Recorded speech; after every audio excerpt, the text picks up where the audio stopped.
let me go near the end or something, I don't wanna, it's a long question. Okay. Gary? Can you handle it that way? The question? Sure. By the way, don't let your wife see you have that unless you're gonna do it. Because it'll hurt her feelings if she knows you have it if you don't do it, so, on a serious note, better for her to know you don't have it than know you have it and not have it. Well, I think the first time we saw this was at Pastor and Wife's retreat up at Clear Lake. And so you had to be stealthy to walk up and pick it up. Yes. So that your wife didn't see it, because our wives were there with us, so. Any questions for Dr. Tillotson? I might just throw out a question. Okay, You know, I really like the principles, you know, you're showing this morning. And we as a chaplain team we've been talking about Romans 14, because, you know, now we're having the healthcare issues, and specifically, we've been talking about vaccination. And getting a vaccine, what is the person's choice, what is the pressure, what is the weaker vessel, does it fall in the Romans 14 category? And how is our society handling it, something to your body? And first of all, I'm very encouraged you were talking about it there, just Romans 14. Do you have any thoughts on that yourself, or? I think the big part at the beginning is about brothers who disagree. And he's very clear that if I know it's a brother, so in other words, let's just use vaccine. So a brother, you know they're a brother, and he's like, if you don't get a vaccine, you don't love people, you don't, and then you have someone else who says, he's a brother, I don't wanna get a vaccine. That's almost the case. It's, you know, one sees it this way, one sees it this way. Right. And the text is very clear, we're not to hold each other in contempt, which is hard when you're passionate on your position. Right. I take my position because I believe I'm right. Yeah. But the text is so clear, don't hold a brother in contempt, don't judge a brother, because God will, you know, when you get to heaven, God will tell you if you should have had a vaccine or not. Right. And so much of it is the attitude, and then it says, you know, but be fully convinced in your own mind. So if you're really convinced that you should or shouldn't, and then he says at the end, have that liberty to yourself. So I think it'd be wrong if I know it's a brother to attack him, or if I'm, let's just say I'm for vaccines. It'd be wrong for me to go to someone who's against it and say, you're wrong. That'd be against everything Romans 14 says. And what it does seem to indicate is this will happen. Brothers will disagree. And I would just say sometimes in our circles, we're not good at doing that agreeably. And I guess I pick on football a lot, but I mean, all my family's from Wisconsin, so they're all Green Bay Packer fans. So my favorite jersey is my Brett Favre purple Viking jersey. Yes. And so, but we love each other. Yeah. We totally disagree, but we love each other. Now, that's not at the level of vaccines, but I do think the most important principle is how we disagree. And I don't know that there's a biblical principle that would say you have to or you shouldn't. Yeah. So I think if you sort that out and say, hey, good people can disagree on this. I mean, there's a lot of science that, you know, the reason people don't want it is it's new, right? Who knows what the side effects, who knows what this is? Or, you know, there's conspiracy, you know, is this a way they're gonna track us, or, you know, what's gonna happen here? And it does seem like they would restrict travel if you don't have it down the road. So, you know, or maybe in your setting where they say you can't be a chaplain with this population unless you get vaccine. If I was in your shoes, I would say, well, I love these people enough, coming back to that principle, you know, that do I love people enough to do something that maybe I wouldn't do, but I'll do it so I can keep having ministry. And so I would land on love on that principle to say, I love serving these people enough that if I wasn't the lead chaplain at this home, I maybe wouldn't get a vaccine. But if they tell me if I don't get a vaccine, I can't work here, I love my ministry so much that I'll take a vaccine. So, Trust the Lord. does that kind of make sense? Yeah, that's good. And it's not that kind of pressure, it's just, Yeah. you can feel it building. Yeah. Yeah. I think on a smaller scale, we had that with masks. You know, coming back to church, what do? Do we mandate masks? masks? Do we not?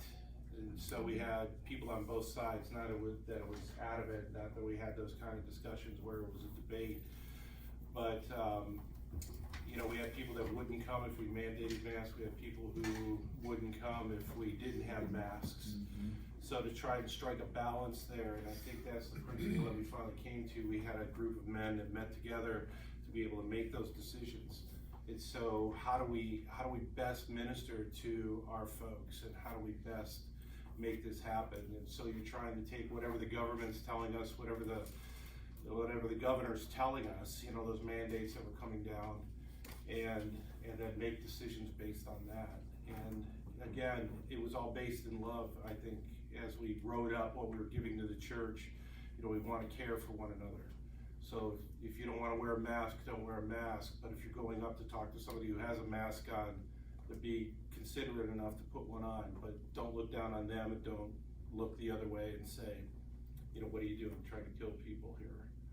So I think it's been a good balance. We haven't had any issues as far as those kind of debates.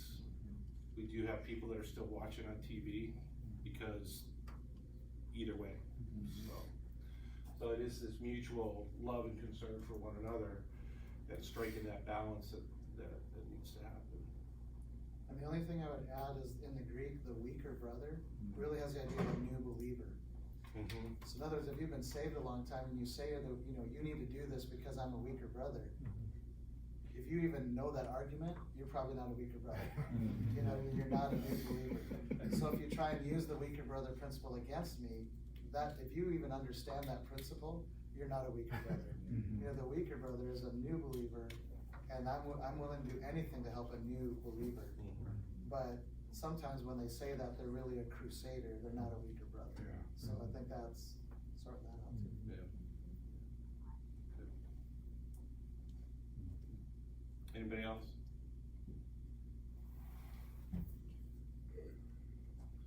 Brad, go ahead, throw it out. And I don't know if you can find a question buried in this, maybe it's an observation I'd like you to respond to, but, you mentioned Dairy Queen.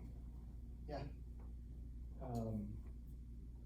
Last summer, we were in a softball league. Generally, it's a church league type of thing. And, some of the churches did infant baptism and, you know, some things like that, and we don't do that here. We believe in, you know, believer. We believe in dedication of infants, of course. And so anyway, I was short of players. And so one of the teams that we played had a fun name called BLT. BLT. And, you know, I think everybody knows what that stands for. But now it was Bud Light Tasters. And so we played them and they whipped up on us really big, but I needed players. So I went over to BLT and they very generously came over, and they were great and they were fun to play with. They were good sports and everything like that. And so it just, not a question quite yet, but an observation. And then you mentioned Dairy Queen. And so Dairy Queen, I think, is part of Berkshire Hathaway. Warren Buffett, the Oracle of Omaha. And they own part of Burlington Northern and Mid-America Energy and all kinds of real estate companies. Iowa, you know, the list is just huge. And then you have Warren Buffett, you know, and probably the billionaire kind of guy. So just, you know, and then I'm on my way here. I have not signed up for Netflix. I am not a member of Netflix, but I have Netflix stock. And I just know they probably are renting some movies that are filled with dirty dirt. Not only dirt, but dirty dirt. And then I have Mediacom. And I know you talked about association and things like that, you think of MediaCom, well, you know, it's internet. But then you look at the menu on MediaCom, and you get down a ways in there, and there's some really dirty dirt, you know, in there. And then you look at 1 Peter chapter 4, and there's a list.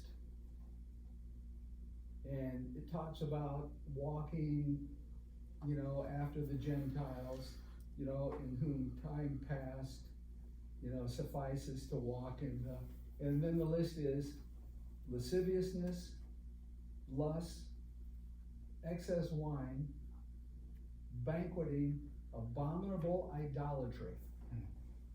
But wedged in there, you have the B word, banqueting. Banqueting.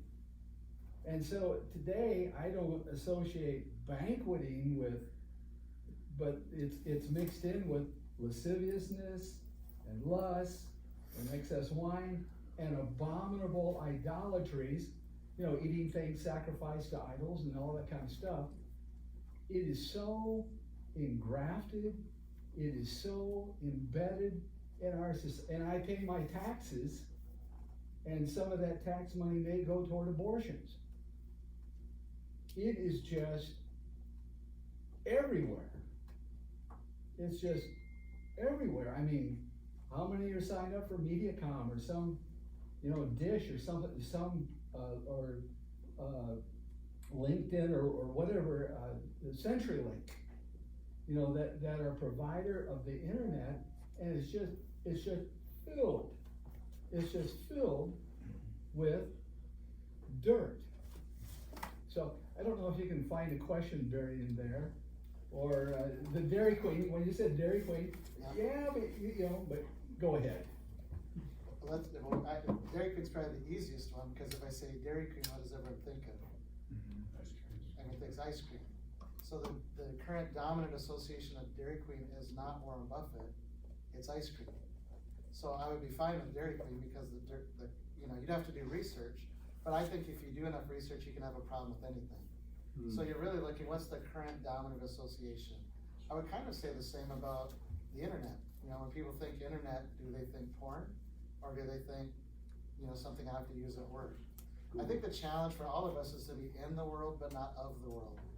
And we have to be in the world, you know, because you could become Amish, right? You can, no electricity, no internet, or not, you know, but then we're not entering in the world. If I went back to your BLT, so when I think of BLT, I think bacon, lettuce, and tomato, not Bud Light tasters. I would also say it's different playing for BLT, if it's Bud Light tasters, than recruiting those guys to play on your team. And I think that's how are we gonna reach lost people? I actually think it was a great idea to have them come play on your team, because now they're with believers. And if your team, if they're Christians, can say, I hope we get some Bud Light tasters on our team every week, because they get to hang out with us, versus, I don't know that I wanna be on their team, because if people think I'm a Bud Light taster, you know. But I would also say, let's just, coming back to general association, when I say softball, most people think playing softball, they don't think drinking, except if you're in a beer league. You know, I mean, some beer leagues, it's all drinking. The dugouts can be as horrific as anything. Right. Okay. But I do think it's a great idea to get those guys in your dugout where there isn't any beer. And, I mean, unsaved people don't realize you can have fun without beer. You know what I mean? And so then they come around us and we don't have any alcohol, but at our church, we always did pastors versus deacon softball, and you had to recruit unsaved people on your team. We did a big wild game dinner, and all of us who hunt donated food. And I mean, we still went 60, 120, I mean, it was like tripling every year, because unsaved guys love to come. So we're wanting them to come to our events. And I just think if you get the BLT guys playing on your team, that's a great outreach, versus, you know, and I think it's different when I'm a 13-year-old. And by the way, I'm not saying my dad was right, that was just his position, but it worked out great for me because we won the championship for Dairy Queen. And I think on the area of the internet, and that they support different things, or I buy stock in something, I think that's something each Christian has to work out. I would kind of flip back to what I said about Romans 14. Can two brothers disagree on that? Because you might have a brother say, I'm never gonna own Netflix stock because of this. And another brother says, I'm in a hedge fund, equity fund, they have a whole bunch of things in there. I don't have time to sort out what every little thing in there is. And I've heard good men argue on either side of that. And I would say that's, again, Romans 14, we can disagree agreeably. And I think there's good reasons why someone wouldn't own that, and I think there's reasons why someone would. But you have to work through that. But I think, and I just think pornography is such a problem today, just everywhere, that all of us are wise to put filters, not have an availability to have a pornography channel in your home. I mean, that'd be like sticking a Cobra in your home. Like, why would you do that? So, why would I have HBO or any package that would have a pornography part to it? I would just never have that in my home. But I could have it to watch a football game. You know what I mean? And I always tell people it's not where I watch something, it's what I watch. It's not, technology's not the problem, it's the use of technology. So it's not wrong to have a smartphone, it's not wrong to have a laptop if I use it the right way. But we all know those same things have a capacity to be used the wrong way. That's why we need accountability. That's why we need to be open and transparent. I mean, I'm blessed that I work at a Christian college, so I have an IT department. They know everywhere I go on my laptop and my cell phone. I'd be fired if I went, it would just show up. And that's a good thing. My wife has access to all my stuff. My wife has a tracker, so she can track wherever I am. Like at any time, she can see where I'm at. So do I wanna be in a bad place and she just happens to check on me that moment and, hey Jim, why were you there? I just think accountability helps prevent messing up. And so, but sometimes people twist, they think it's technology's the problem instead of it's the use of technology. I remember, some of us remember when screens in a church were a big deal. That's a slippery slope, man. You put a screen up there, we want hymnals, we want, I think our church is gonna go down if we start putting stuff up on the screen. Nowadays, almost no one thinks about that. Everyone's like, oh, you can have it on the screen. There's lots of good churches that do things on the screen. I just think we have to recognize change isn't bad. Sometimes we think any change is bad, and that danger would make us Amish. And the danger of being Amish, and I don't think anyone drove a buggy here today, but the danger of that is you lose contact with lost people.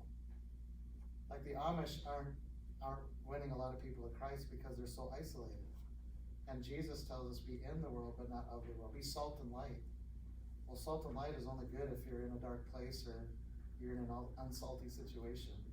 And so the challenge for all of us is how do we interact in the world, but not let it impact us. And I'm with college kids, I tell them all the time, we should impact the world more than the world impacts us, but that's seemingly rare today.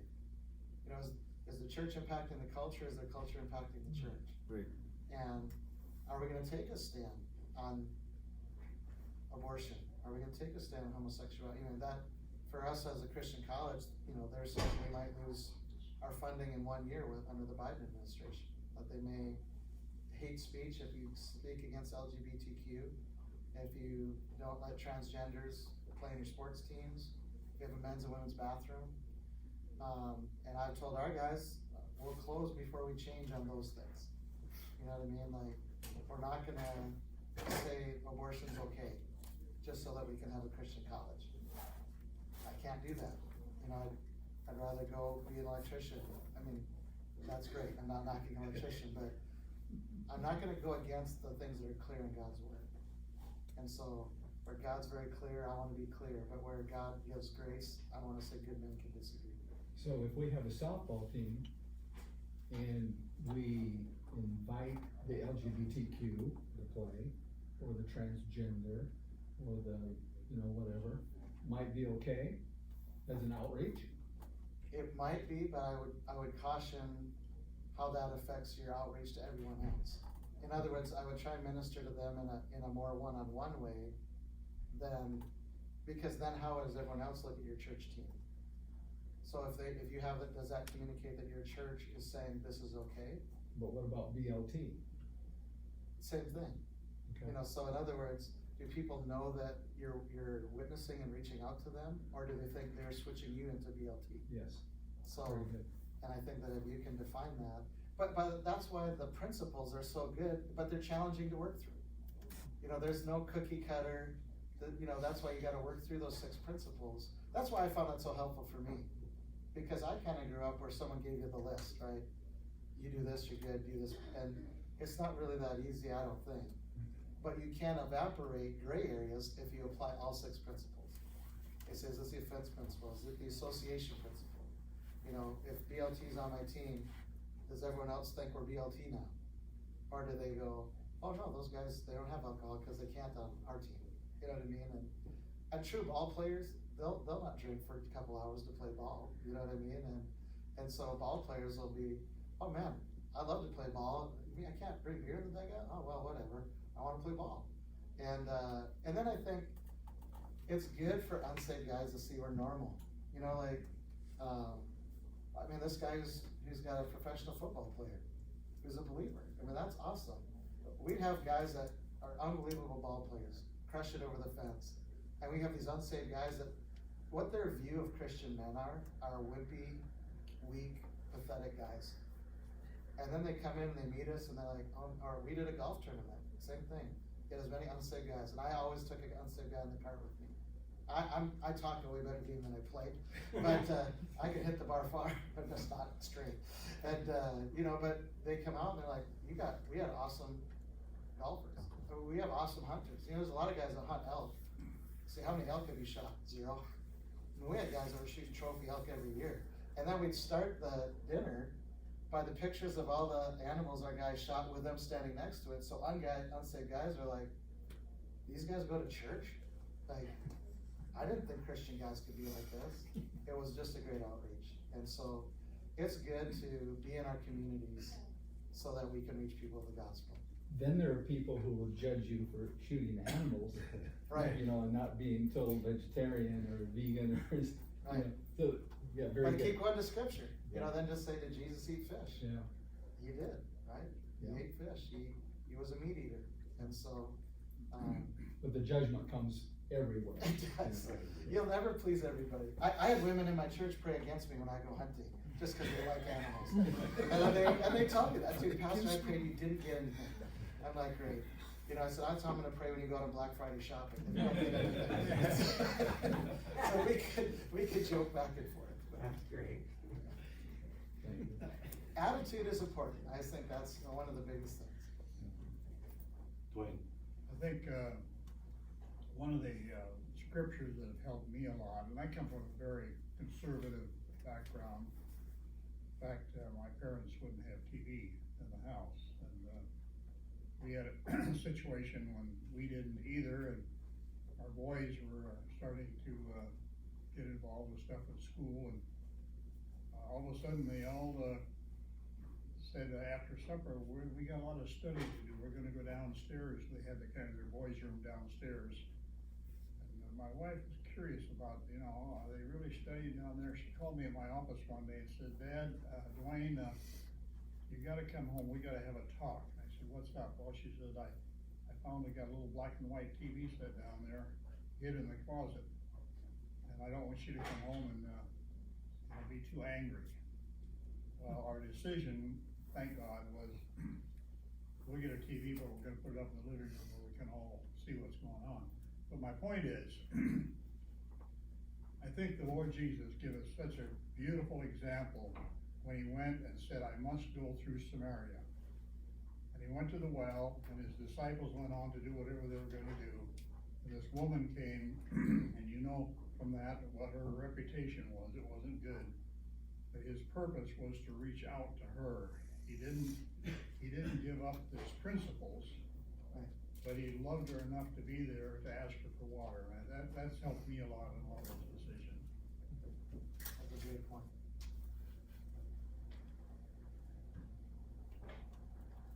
Anyone else?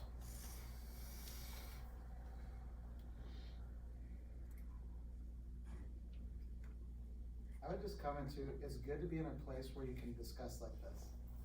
Because some places, if you even have a discussion, it's, you know, oh, I'm gonna look at you sideways now, you know what I mean? Like, it's good because other opinions help sharpen your position. And it's good to have even guys who disagree with you, because they help you think through, why do I get to this position? So I think it's really healthy when you're working through those things to get counsel, you know, but the principles help, so.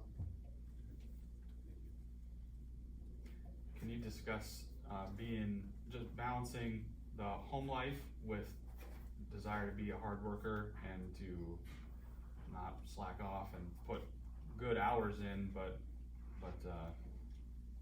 have enough time for your family? I think sometimes we look at it linearly, like this. I think it's really more like a circle. There will be times when work takes a ton of time, but that can't be all the time. And there may be times family takes more time. You say, I gotta do family. I just really challenge guys, make sure you're taking your day off a week. Make sure you take your vacation time. And when you're home, be home. I think, you know, I can go home, but I still have my laptop, and then I'm still working at home. And so, you know, my wife would say, I'd rather have you work a little later at work, but that when you get home, there's no more work. And so, I think, and again, I think you have to decide what's too much. I think if you're crossing 55, 60 hours a week, you're getting on the verge of too much. You know, that you need to recognize, now sometimes you have to work like that. You know, sometimes emergencies happen, you know, stuff happens, but if your relationship is good, your wife understands those things. What she doesn't understand is when that never stops. When it's always, you know, 7 days a week, always crazy hours. And I think, I'm just saying that's my tendency is to be a workaholic, so I have to really work hard to do that. Even though I've known it, and I'm a marriage counselor, and I'm a pastor, and I know what the Bible says, it's still because I like work.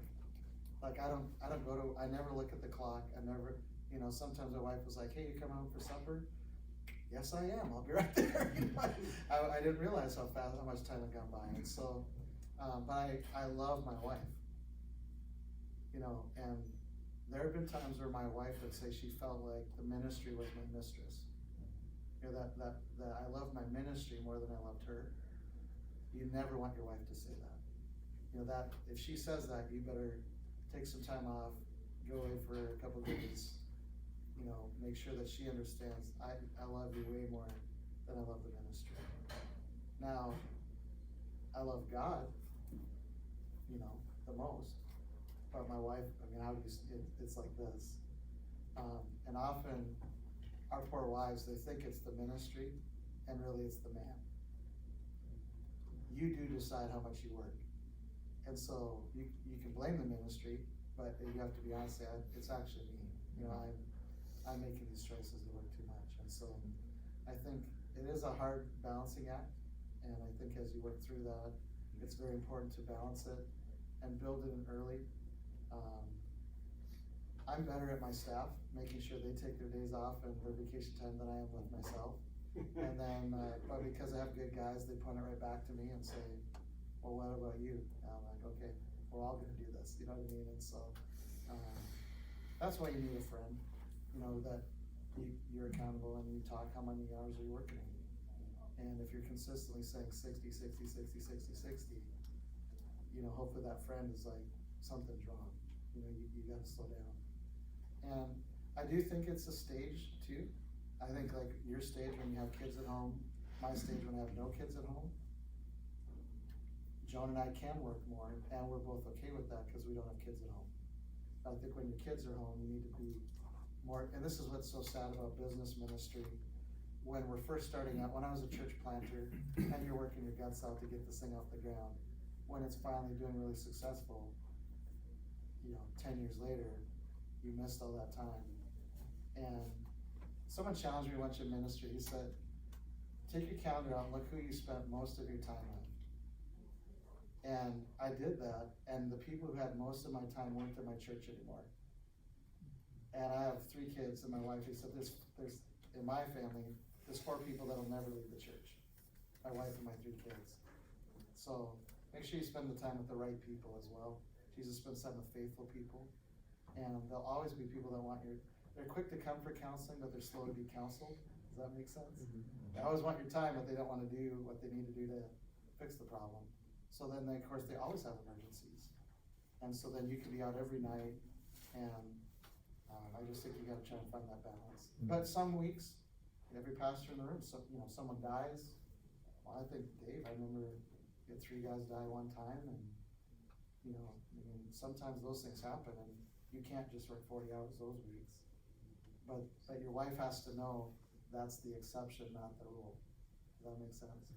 So, it's really important to work on it, especially if you can build that in now, at your age.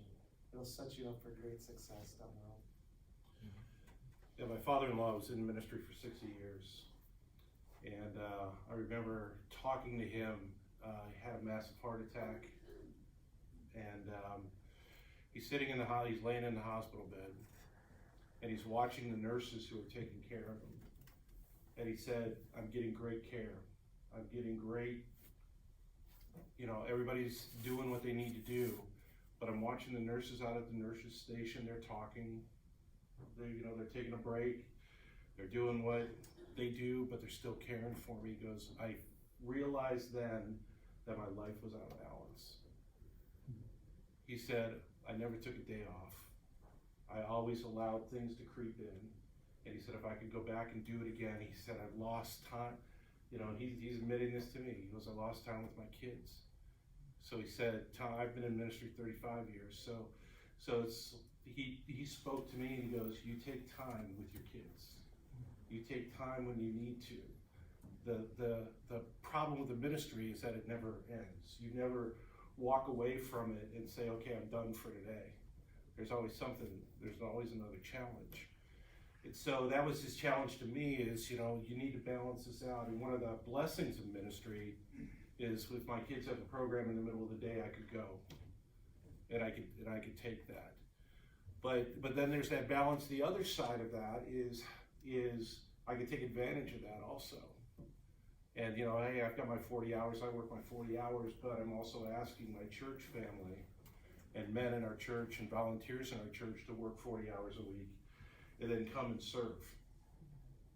And so I need to be setting an example. I work my 40 hours and then there has to be some of this that's that offering back to God that I'm serving on top of that. So the balance there is so important. And so he challenged me, my father-in-law challenged me, you take a day off every week, because I didn't, and this is where he got me. And so it's a good challenge. It's all of us that are there, no matter if you're in business or if you're in ministry, we're all in ministry, but vocational ministry, how do we keep that balance? How do we keep it clear? I talking to one pastor, and he said, you know what? I don't take any time for my kids. My kids are calling me. I'm not taking their phone calls. I'm not going to their events. I've got ministry to do. I said, man, you're going to be in trouble here. You're going to be in trouble here. So. Yeah. Tom, I'd add to that, when you're younger, and you're doing that, you don't really feel any adverse effects. No, you don't. And so the belief is, it's not having any adverse effects. Mm-hmm. Then you get 60, 65, and the cumulative burden Mm-hmm. of that does Yeah. damage to the heart, and you end up, both my younger brother and I have concluded that we're reaping the harvest of that kind of. Right. Yeah, so don't rely on your feelings. Yeah. Jesus, God instituted 1 in 7. Yeah. And we need that, yeah. I worked in a factory before I went to Bible college, and I was working 7 days a week. So Saturdays I'd go in at 4 in the morning so I could get off at noon. Sundays I'd go in at 4 in the morning so I could be off at 8 to go to church. You can only do that for so long. Right. And eventually it all catches up. So in all of our lives we need that balance. We need that balance. What's ministry? How am I working too hard that I can't minister? Am I working too hard that it's affecting my family? And so I think the principles that you gave us today gave us that opportunity to find balance in everything that we do. And God expects balance. Our bodies are in balance, aren't they? The universe is in balance because God holds it all together. So we start to take advantage of that, or we start to abuse that. Like Don said, it's gonna catch up with us eventually. It's gonna catch up, so. Don, you're speaking of a physical, like bodily, right? Yeah, And I first I thought you were trying to get at with kids, because I've got a 4-year-old now, and I think I can basically do whatever I want, and she'll come to me at the end of the day and give me a hug and kiss. Mhm. But I think when she gets to like a little older, it might not. You start to see Same those thing, adverse yeah. effects later on. Yeah. And that's why I thought you were going with that. But I think it works both. Makes Yeah. sense in both. Yeah. But when I went to Bible college, one of the interesting things was we're staying with a couple, and he was 5 years. He was in Bible college for 5 years. Not that he was slow, he just was working through it. But the one thing he told me is that when I get done with school, now I gotta get my family back together again. And I said, you know what, I never want that to be my thing. I want to, nobody's gonna look at my transcript and see that I got C's in classes or B's in classes. You know, where I'm neglecting my family to the point that now I have this opportunity to go out and minister. I serve the Lord, but I've got to take another 1.5 years to get my family back together again. And I've always tried to keep that balance. My kids, I was a youth pastor, Dave was a youth pastor, others have been youth pastor. Our kids went everywhere with us. Our kids were part of the ministry, and they loved it. And it gave us an opportunity to model what a godly home is, what a Christian home is, how to interact with your kids when they're acting up, because they usually did. You know, all of those things. So it's this whole idea of balance and keeping that balance good. Well, this afternoon, thank you for being here. Any other pressing questions? So thank you for taking the time. I know this was time away from family, but I hope it was beneficial. I hope the principles that we've learned over these past couple of days are things that we can take, that we can go back and refer to. We are going to have this posted on Facebook or YouTube or our website or somewhere. We'll have it somewhere. It'll be available. It'll be on the YouTube channel. Okay, it'll be on the YouTube channel, so you can go back, review these sessions, and Take better notes. take better notes. Yeah. Sometimes we get all of it and we just need to go back. Mugs are there. Please take that. Please help if you can. If you have a few